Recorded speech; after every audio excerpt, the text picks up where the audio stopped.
Ilmu itu apa? Ilmu itu sederhana, sesuatu yang mudah. Karena ilmu itu fitratallahi allati fataran nasa alaiha. Misalnya begini, saya orang miskin, nggak punya apa-apa. Sudah nggak punya apa-apa, nggak punya jabatan, terus keluarga yang nggak pati loyal, mungkin istri ada ngidolakan kita, bahkan anak kita sendiri juga agak ngidolakan kita. Itu kan sial-sialnya orang, anak kita aja nggak pernah ngidolakan kita. Tapi untuk bahagia itu sebenarnya sederhana. Sederhananya begini, orang pinter itu ingin mempertahankan kehidupannya, terus pinter sampai berobat habis banyak ke Belanda, ke Jepang supaya mempertahankan nyawanya. Si miskin ini kalau dia setiap makan, ya Allah, saya dengan makan ini mempertahankan nyawa saya. Sehingga makan itu satu kajian ilmiah bahwa ini luar biasa. Bahwa orang punya Alphard, punya uang 1 miliar, itu tidak mempertahankan suatu yang pokok, yaitu nyawa. Orang nggak punya Alphard itu hidup, nggak punya uang 1 miliar hidup. Tapi kalau nggak punya nasi 1 piring, nggak punya air 1 gelas bisa mati. Artinya apa? Orang miskin itu yusyarikul aghniya, sama dengan orang-orang kaya dalam hal kepemilikan hal-hal yang pokok. Tapi kadang-kadang orang miskin itu ya nyun sewu agak belagu, sudah miskin ingin punya Alphard, sudah miskin ingin punya, ya dia tersiksa. Harusnya cara berpikir, nggak punya Alphard itu masih hidup, nggak punya uang 1 miliar masih hidup. Yang punya Alphard hidupnya juga pakai nasi 1 piring, yang punya uang 1 miliar juga pakai nasi. Ya kalau itu kan sama, saya punya. Kalau gitu kan bisa miskin rasa kaya itu. Itu memang harus dilatih. Nah, kalau orang kaya kan rumahnya banyak di mana-mana. Memangnya kalau rumahnya banyak di mana-mana terus tidur di sini 1 jam, di rumah itu 1 jam, malah nggak bisa tidur kan? Tetap aja yang dipakai 1 kamar. Itu gunanya apa punya rumah banyak? Setidaknya zaman miskin itu dia berpikir gunanya apa punya rumah banyak yang dipakai ya hanya 1. Meskipun suatu saat kalau dia kaya juga berpikirnya agak rubah. Ya penting punya rumah banyak, biar kemana-mana punya rumah, nggak apa-apa. Tapi sementara masih miskin jangan berpikir seperti itu. Nah yang menjadi miskin kacau kan sudah miskin berpikirnya gaya orang kaya, itu kecelakaan ya. Nah itu ilmu, maksud saya itu ilmu. Sehingga dulu Nabi ngajari orang miskin itu sederhana. Ketemu orang miskin sama Nabi diajarkan. Nabi diantara ajarannya begini. Ada seseorang man asbaha, orang yang setiap harinya mu'afan fi jasadi, dia sehat, aminan fi sirbi, negara dalam keadaan aman, tidak dalam ancaman, indahu qutu yaumi, dia hari itu punya makan, faka'an nama khizat lahu dunya bihadafiriha, berarti dia sudah punya dunia dan seisinya. Karena polanya sama. Buat Presiden Amerika itu yang untuk mempertahankan nyawanya ya makan pokok dan minuman pokok, bukan jabatannya sebagai presiden atau punya uang triliunan. Orang paling kaya di Indonesia juga gitu, untuk mempertahankan hidupnya juga dengan makanan pokok. Dan itu orang miskin punya. Nah, kehidupan paling top itu apa? Ya kehidupan yang mempertahankan nyawa itu yang paling top, lainnya itu enggak. Karena mempertahankan nyawa ini super penting. Dan orang miskin bisa. Nah, saya berharap ilmu seperti inilah menjadikan dulu itu kuat ketika melawan Belanda. Kenapa kuat? Karena mereka gampang syukur. Barokahnya gampang syukur itu selesai dengan dirinya sendiri. Kalau bahasa intelektualnya itu, orang kalau sudah selesai dengan dirinya sendiri bisa berpikir memanfaati pada orang lain. Dulu orang-orang miskin ketika era sahabat, termasuk era para ulama yang mendidik para umatnya, itu selesai dengan dirinya sendiri. Nah sekarang banyak orang miskin juga termasuk orang kaya, bahkan belum selesai dengan dirinya. Wah itu angel, ngajak jihad angel, karena dengan dirinya saja belum selesai. Maka masyhur itu kan ketika perang Tabuk ada orang datang, kira-kira kalau Indonesia pakai beras 4 kilo, ya Rasulullah yang 2 kilo tak kasihkan keluarga kami supaya bisa makan, yang 2 kilo tak kasihkan jenengan untuk biaya perang. Perang Tabuk itu perang tersulit, disebut perang Dhatil Usra. Sekarang hitung saja, ini coba dihitung, mungkin yang bagian kasir tahu. Kalau 2 kilo kali 3.000, umat Islam pas itu sekitar hampir 3.000, itu sudah 6.000 kilo. 6.000 kilo itu artinya apa? Orang miskin ketika perang membiayai dirinya sendiri, itu satu. Kedua, dengan mental memberi, orang ini tidak tamak. Barokahnya tidak tamak, tidak nyalahkan yang kaya. Efek dari itu apa ketika perang Tabuk? Sumbangan dari Sayyidina Utsman yang jumlahnya besar sekali, yaitu diantaranya 1.000 dinar. 1 dinar kira-kira 4,25 gram, berarti sekitar 4.000 gram. itu bisa diberikan alat perang. Sumbangan dari Abu Bakar juga bisa dipakai beli kuda untuk perang. Nah bayangkan kalau kebutuhan orang miskin ini untuk makan itu nggak mau urun. Wah saya miskin, nggak perlu urun, saya miskin dipakai alasan terus. Maka jumlah 3.000 ini akan mengurangi anggaran untuk belanja peralatan perang karena untuk konsumsi orang miskin. Jadi itu kadang mangane tanduk itu kan repot.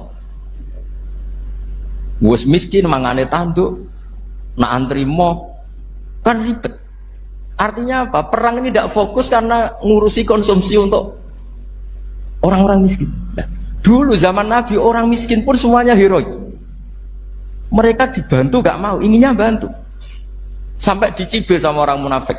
Apa gunanya sedekah 2 kilo? Wong perang ini perang besar antar negara. Pas itu mau perang melawan Romawi. Sampai orang munafik bilang alladzina almizuna almuttawiina minal mu'minina fis sadaqati walladzina la yajiduna illa juhdahum faskharuna minhum. Orang-orang munafik digambarkan Allah orang-orang yang mencibir sedekah kecil. Wong untuk perang besar kok sedekahnya hanya 2 kilo. Tapi yang mahal bukan 2 kilonya. Kalau ada 1 juta orang miskin menyumbang negara 20.000, itu artinya apa? Kita punya rakyat yang inginnya hubungannya dengan negara memberi. Tapi coba kalau kita 2 juta rakyat yang inginnya dari negara mendapat, pegawainya demo ya.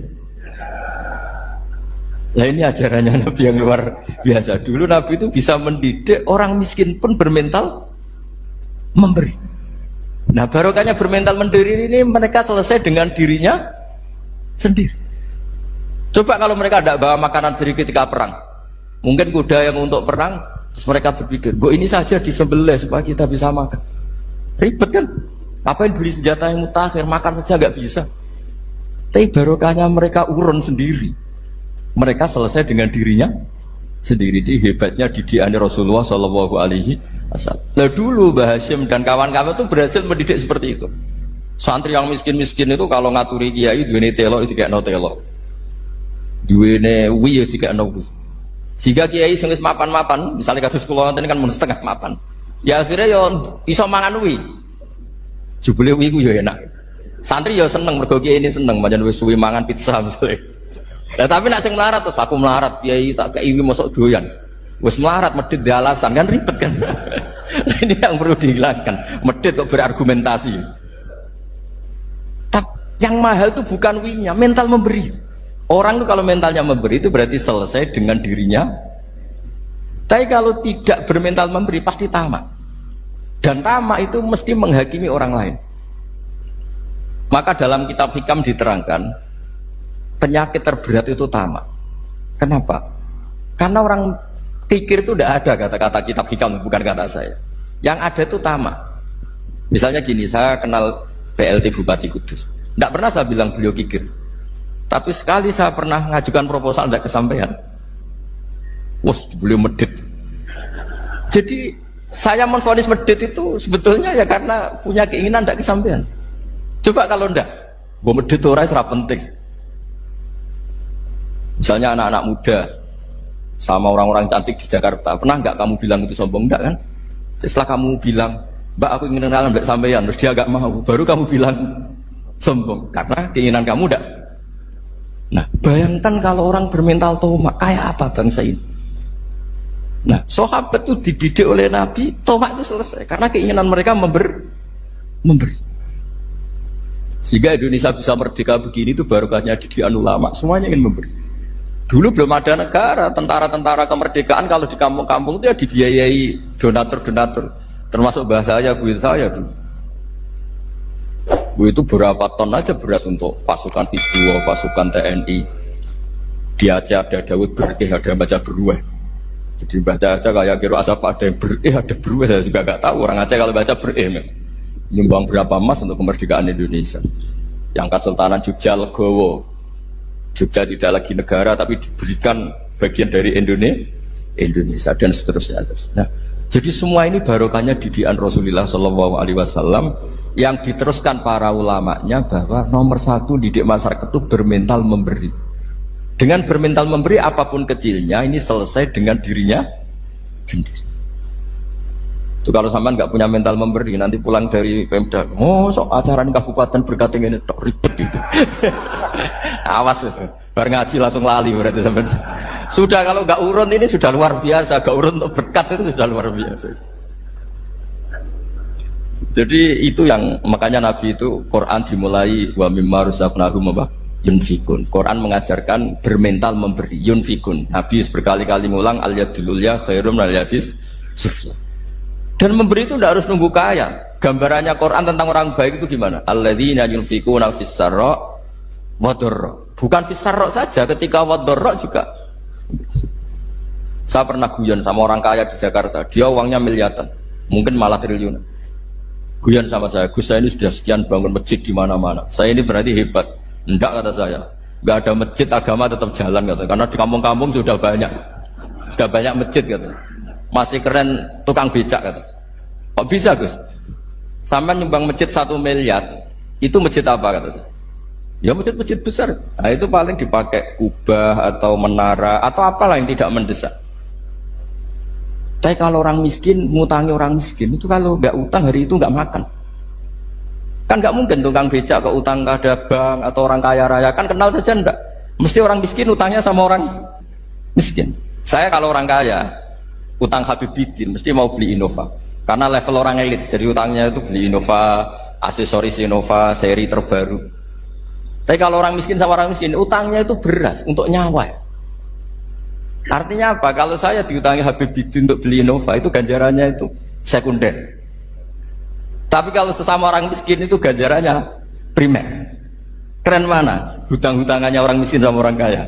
Satu menyelamatkan nyawa, satu menyelamatkan citra. Dia baru sadar tuh, ternyata orang miskin lebih hebat ketimbang saya, lebih hebat, tapi tidak usah ditiru kata saya. Cuma dia menjadi tidak sombong sekian miliar yang disumbangkan ke masjid karena dia menjadi tahu ternyata itu tidak banget. Nah kecuali masjid-masjid yang kamu nyumbang memang masjid perintis di daerah-daerah yang belum ada masjid. Kalau masjid-masjid besar itu kan kadang kebutuhannya sudah selera, bukan pokok. Nah saya ini cerita ya, jadi supaya orang tahu lah. Zaman Nabi itu orang sudah selesai semua dengan dirinya sendiri. Jadi maksud saya Islam nggak apa-apa tanpa masjid itu masjid yang sudah sifatnya selera. Indonesia kan masjid sudah sifatnya selera semua.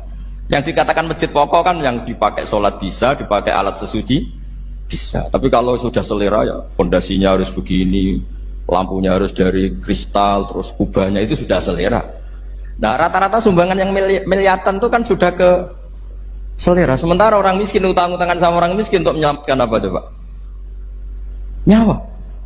Artinya para orang miskin jangan kecil hati, wah saya sudah kok hanya 2 kilo, tapi 2 kilo nyawa. Dan itu pahalanya luar.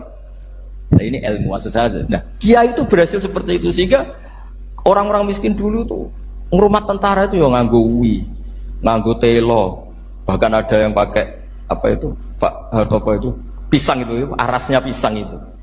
Gronggolnya pisang sudah dipakai saja Pak tentara. Tentara di mana-mana bisa makan. Coba kalau yang ngamal yang kaya itu tidak cukup.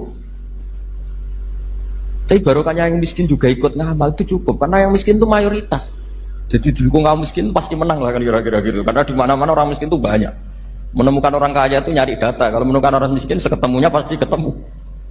Dan orang miskin ini dididik ulama untuk berkontribusi. Sehingga banyak tentara yang ketika dicari Belanda pura-pura jadi petani. Ini juga yang menyelamatkan orang miskin. Nah, ulama dulu tuh orang paling sukses mensuasanakan seperti itu. Nah, itu yang diceritakan di perang Tabuk. Mimpa di maka tayazihu qulubu fariqin minhum. Jadi perang Tabuk itu perang di antara yang paling diceritakan Allah berkali-kali apa? Ya Rasulullah tadi malam saya buruh dan ini dapat 2 sok ya kira-kira berapa kilo. Yang separuh untuk keluarga kami, yang separuh saya sumbangkan ke jenengan. Lu coba perang antar negara hanya menyumbang 2 kilo beras, bayangkan. Tapi nilainya bukan 2 kilo. Kalau 2 juta rakyat Indonesia nyumbang 2 beras, artinya hubungannya dengan negara hubungan ingin memberi. Dan barokahnya hubungan ingin memberi, ora pati kecangkeman tomak, ora pati kakean menuntut. Ini yang mahal itu yang nggak ternilai itu. Dan itu menjadi kekuatan yang luar biasa sehingga umat Islam bisa mengalahkan pasukan Romawi.